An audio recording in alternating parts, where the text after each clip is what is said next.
warahmatullahi wabarakatuh. Hi students, welcome back at English lesson.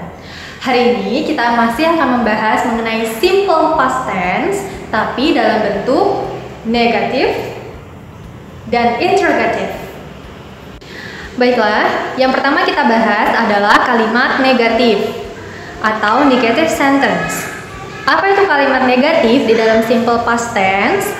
Artinya kalimat yang menceritakan kejadian yang sudah lampau, tapi di dalamnya ada negasi, ada penyangkalan. Bahasa Inggrisnya itu adalah kata not. Oke, kita perhatikan kalimat berikut ya. Nah, di sini adalah contoh dari negative sentence atau kalimat negatif. Biasanya bentuknya itu seperti ini ya, negasi. Nah, contohnya, Mom did not cook yesterday. Sekali lagi dibaca ya. Mom did not cook yesterday. Artinya, ibu tidak memasak kemarin. Oke, ibu tidak memasak kemarin. Kalau kita mau mengambil kesimpulan dari rumusnya, yang pertama, mom, dia adalah sebagai subjek. Ya. Lalu did dan not. Nah, did di sini adalah kata kerja bantu untuk bentuk dari simple past tense. Oke? Jadi did kita sebut sebagai kata kerja bantu.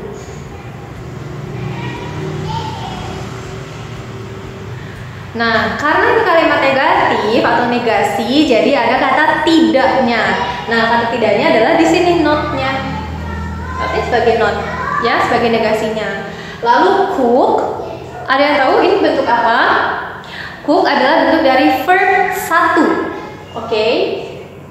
Selama ini kan kita belajar katanya kalau past tense itu pakainya verb 2, ya.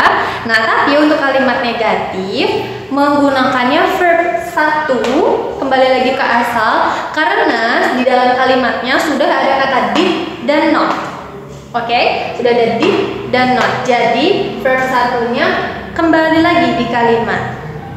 Lalu diteruskan dengan sisanya. Sisanya di sini kita menggunakan kata keterangan waktu atau adverb of time. Ada yang masih bingung?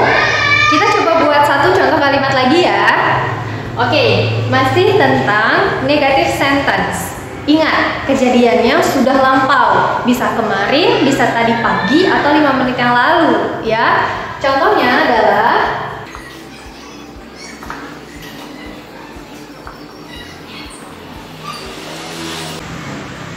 oke, ini contoh selanjutnya.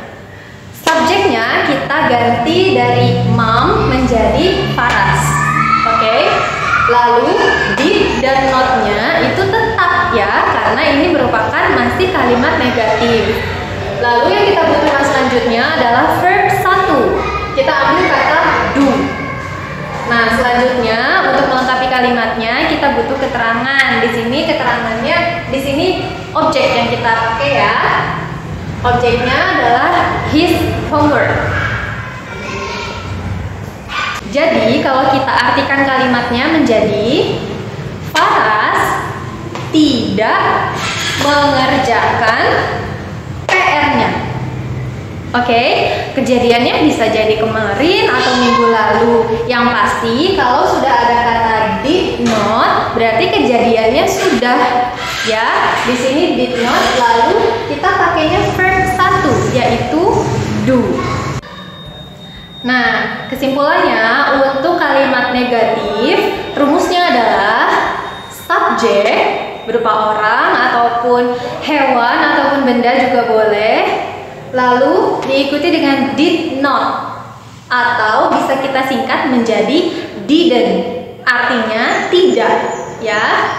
Lalu diikutinya oleh verb 1. Di dalam kalimat negatif kita butuhnya verb 1 karena sudah ada kata did not di sini. Lalu diikuti dengan objek ataupun dengan adverb, kalimat dengan pelengkap kalimat. Ini rumusnya ya. Oke, bentuk kalimat selanjutnya dari simple past tense adalah kalimat tanya atau dalam bahasa Inggris disebut interrogative sentence ya. Pastinya di kalimat tanya ada tanda tanyanya. Nah, yang akan kita bahas hari ini adalah kalimat tanya yang jawabannya itu hanya dua, yaitu ya atau tidak.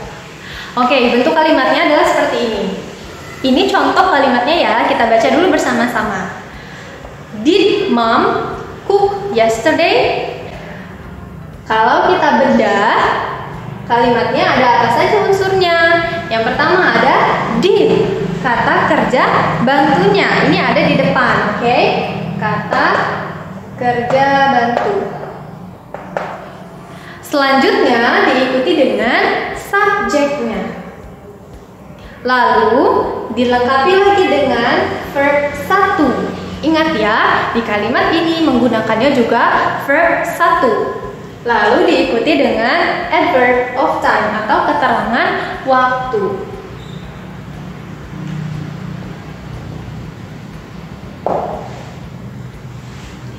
Oke, kita baca sekali lagi. Did mom cook yesterday? Apakah ibu masak kemarin? Oke, kalau kita lihat lagi jawaban dari kalimat negatif tadi, yang ini kalimatnya. Jawabannya dari pertanyaan ini yes or no? Pastinya jawabannya adalah no. Ya. Lalu diikuti dengan she didn't. She adalah bentuk kata ganti dari mom karena mom adalah seorang perempuan. Jadi kita ganti katanya menjadi she. No, she didn't. Did mom cook yesterday? No, she didn't. Boleh dilengkapi lagi dengan kalimat yang tadi. She didn't cook yesterday.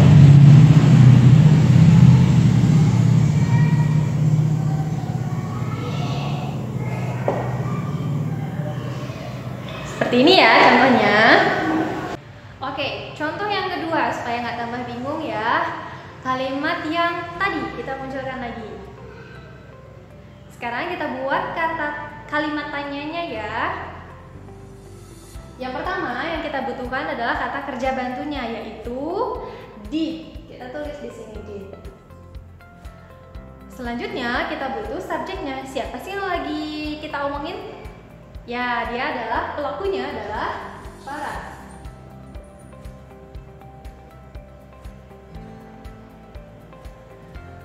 Lalu verb satunya adalah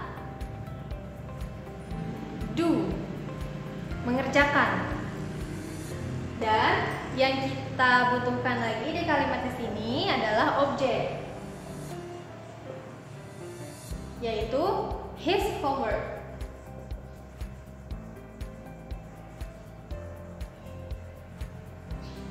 Jangan lupa tanda tanyanya, karena ini adalah kalimat tanya. Oke, kita baca lagi kalimatnya ya. Did Faras do his homework?